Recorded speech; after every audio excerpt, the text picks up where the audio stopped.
Singapore's circuit breaker has been extended by about a month as the country continues to grapple with the coronavirus pandemic. All public masses at Catholic churches in Singapore will be suspended indefinitely. For the first time in 99 years, Kong Meng San Monastery has closed its doors to its columbariums and ancestral halls. Mosques in Singapore will remain closed until further notice. During my lifetime, I have never experienced this.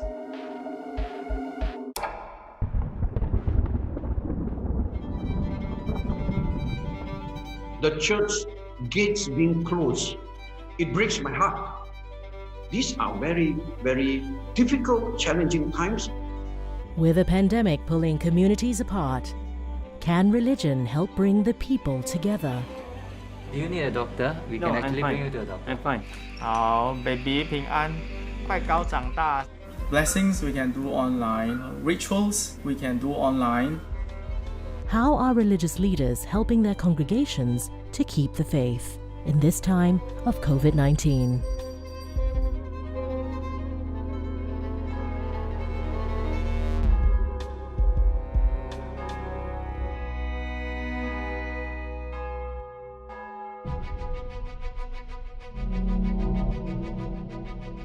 As the virus spreads across Singapore, congregational worship becomes an infection hotspot. Churches suspend their services from mid-February, with mosques and temples following suit a month later. يا أيها الذين آمنوا استعينوا بالصبر والصلاة إن الله مع الصابرين. The mosque is like the heart where it keeps you alive. So it is very, very important to have this centralized place where we can perform our ritual together, where we can see our brothers and sisters. So it's hard initially to accept that we need to be separated from our mosque. Ustaz Syed Mustafa conducts weekly religious classes and leads Friday prayers twice a month. When the mosques close in mid-March, Ustaz shifts his classes online. Yang penonton di YouTube dan juga yang berada bersama-sama di Zoom, mungkin ada siapa-siapa nak kongsi perasaan sikit macam mana rasa bila dengar tentang dipanjangkan circuit breaker ni? Ana peniaga kan, so staff-staff yang kesian lah kerana berpanjangan, diorang macam stres lah. Terima kasih Azmi. Apa pun yang kita sedang hadapi, we take it as a test from Allah, menguji kita punya kesabaran, menguji kita punya keyakinan.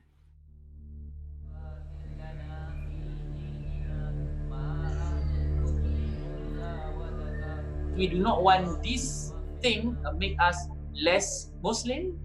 Now is your time to be closer to God.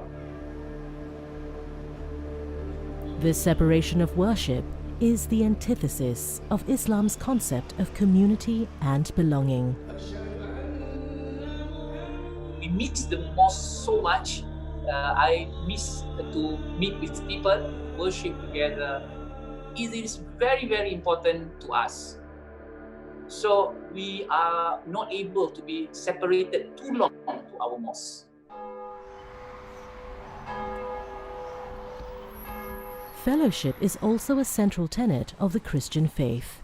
But by late March, all Christian congregational worship is suspended. Religious leaders must find new ways to keep their flocks connected.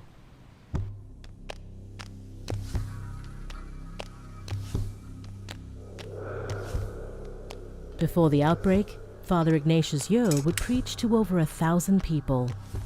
But today, he's speaking to empty pews.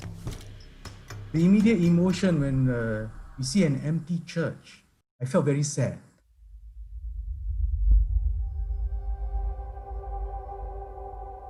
But then I didn't wallow in that sadness. I had to compose myself and say, okay, so what next? What next must I do and can do? The only way at that time was for us to go virtually.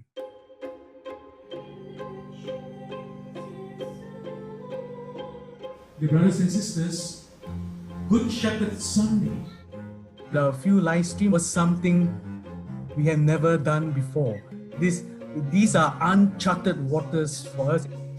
And so we just had to tweak as we go along. I myself felt that I was pushed to come out of my comfort zone, to do something that I've never done before, going online, to live stream on social media. Hi everybody, good evening, peace be with you. How are you, brother? How am I? I am alone. No, I'm not alone.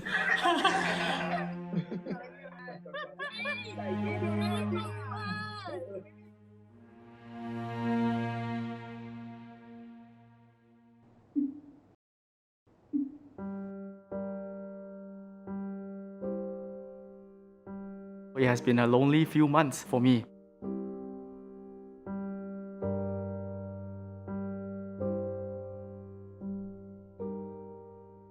Self-reflection and study are key parts of the Buddhist path. But at the Buddhist temple, Dizanglin, closing the building means no weekly gatherings. Because this happened so quickly and it happened too suddenly, so all of us were caught off guard.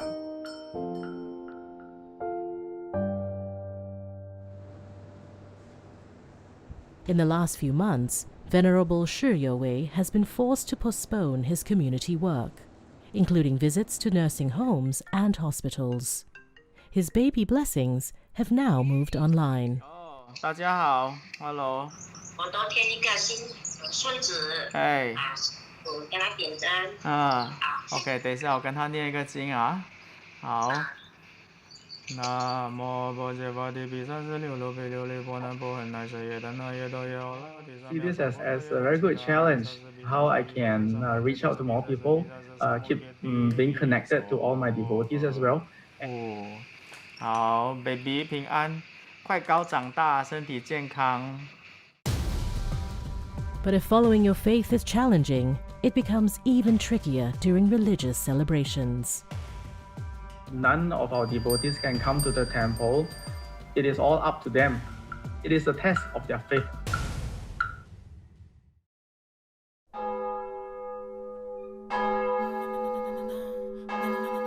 The light of Christ. My Lord united the mountains with the everlasting hills. The first week of the circuit breaker coincides with Holy Week, often observed with fasting and penance, and the sharing of bread and wine for Holy Communion. It culminates on Easter Sunday.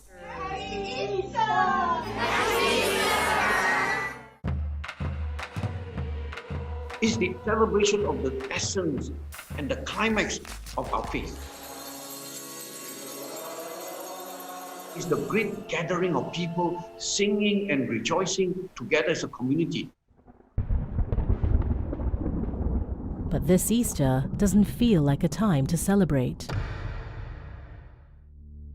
All services at Christian churches are moved online, and rituals like the washing of congregants' feet by church leaders are postponed.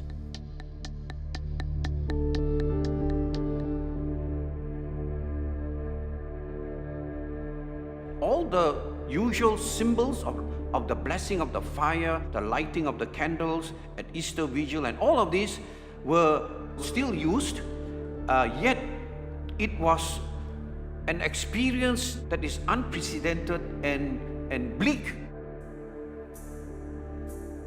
A much anticipated Easter Sunday event is the baptizing of adult converts to the faith, but this is also postponed. We have been preparing all of these candidates for about a year. What do we do next?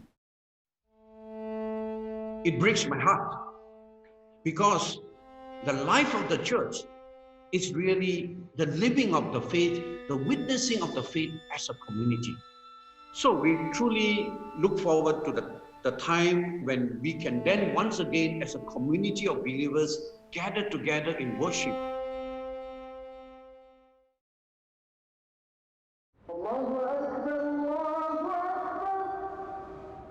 The rituals of Ramadan are disrupted for the first time by the circuit breaker. Iftar, or breaking fast, happens after a day of abstaining from food or water. It's often held at a mosque. At night, Muslims conduct Taraweeh prayers.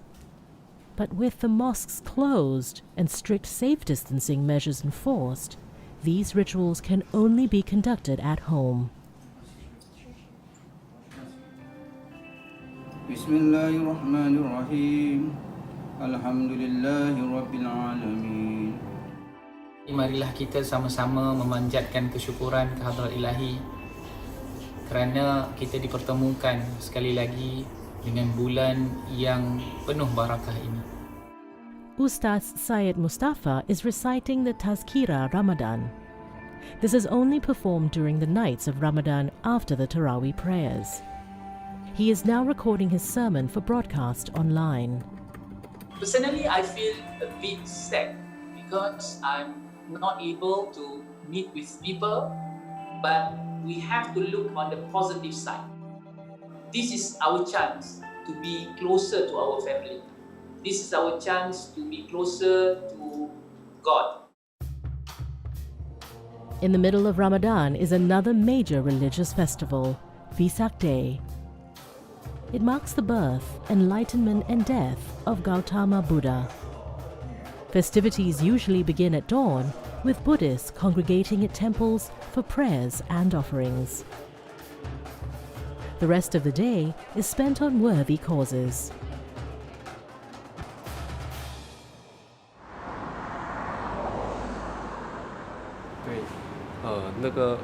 lighting of candle 的 sequence. Yeah, so 是从那边来过来，然后才到这边。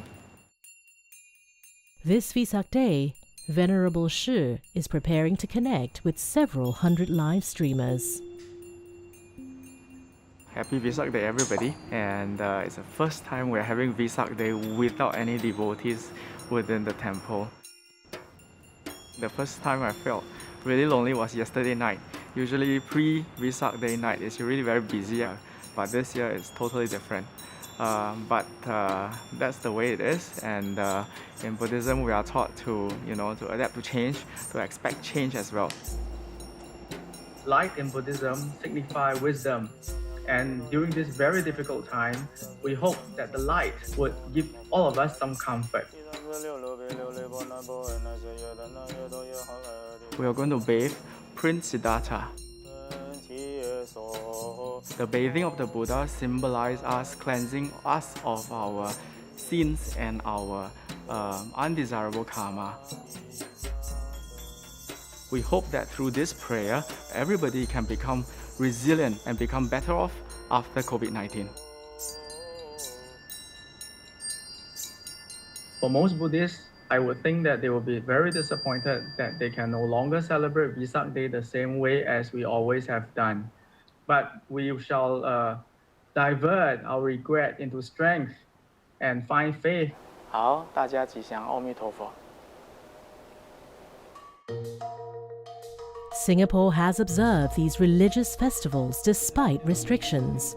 But how are our religions adapting to help those most in need?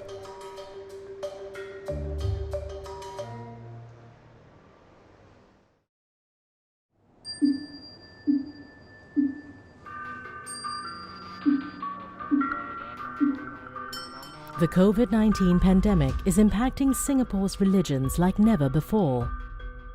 But as these institutions struggle to connect with their flocks, they remain determined to fulfill their mandate of helping the poor and needy.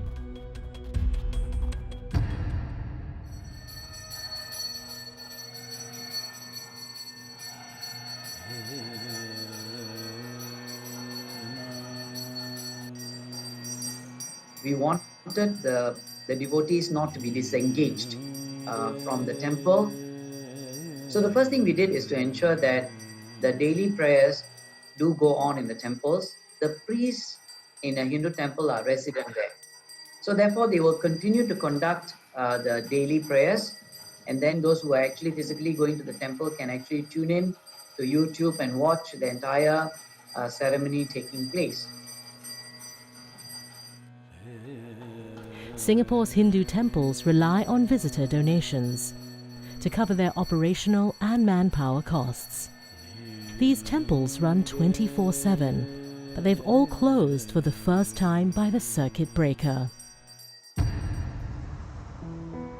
During the circuit breaker period, there is no prayer service, there is no collection at the temple itself. So I think the revenues have dropped drastically. Raja Segar is the Chief Executive Officer of the Hindu Endowments Board, or HDB, which manages 4 major Hindu temples in Singapore.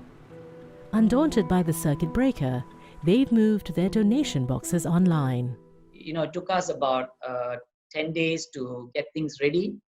Now we have something called a e-donation box, which means they just go to the website, they use a QR code or a credit card to donate towards a temple, and they can also do some of the services.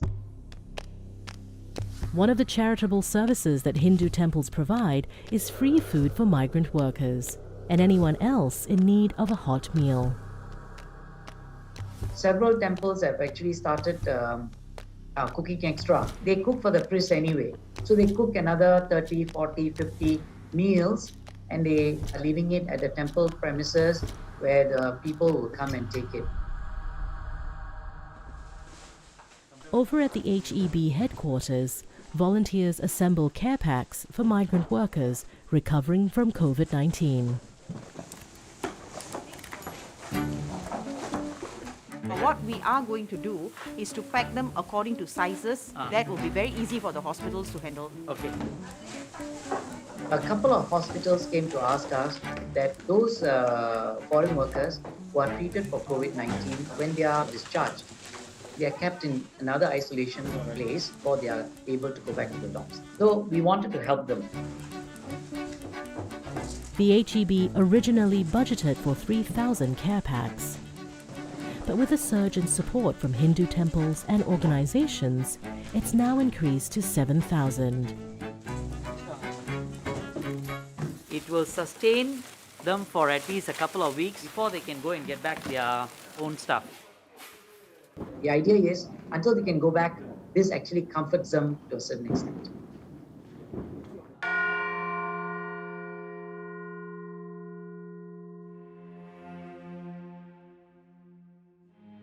"35 temples, mosques and churches are also answering a call for help from another vulnerable group: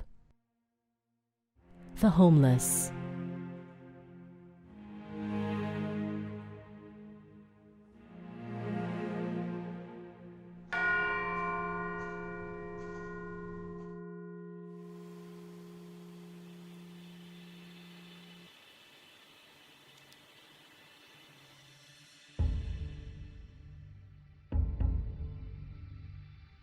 We realized that we have the facilities, we are able to abide to all the safe distancing measures and security measures.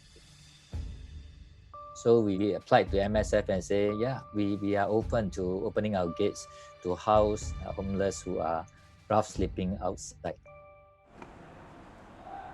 Pastor Albie has sheltered 6 men since late April. His church follows social distancing measures with beds at least 2 meters apart, staggered meal times and regular site inspections. Hi. This is the biscuit. Top up your supply. Thank you, Pastor. Thank you. Got some good news for you. Yeah. Since we last talked, I managed to find that these 2 government grants you can actually apply for. Okay, the self-employed people. Yes, yes. So you can actually apply for this. We've opened up 5 rooms on the ground floor of our church to house the rough sleepers.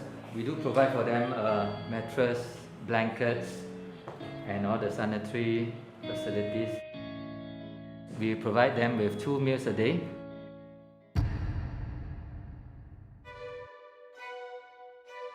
In the past few weeks, the COVID-19 has gone global, affecting almost every country. The future offers many uncertainties. Singapore's houses of worship will only reopen once community transmission rates remain low. So it may be some time until our religious leaders are reunited with their flocks. Every adversity throws us a learning opportunity. For me, the COVID-19 really opened my eyes to see the many things that we have taken for granted. Treasure all the liberty that we have, and more importantly, treasure the people around us. Islam teaches us to be able to accept situation like what we are facing now, and we believe that after this we will be a stronger community together, facing all other challenges in the future. The one lesson that I have learned is that nothing is permanent. Things can change so drastically. One should not take life for granted. When we are able to open the doors of the church once again, the first thing is to rejoice, to love one another, and to care for one another, regardless of who we are. Monks are like a fishing line. Devotees look to us, so we have to keep our faith and our beliefs stronger than before. Only with this, then can we lead our devotees.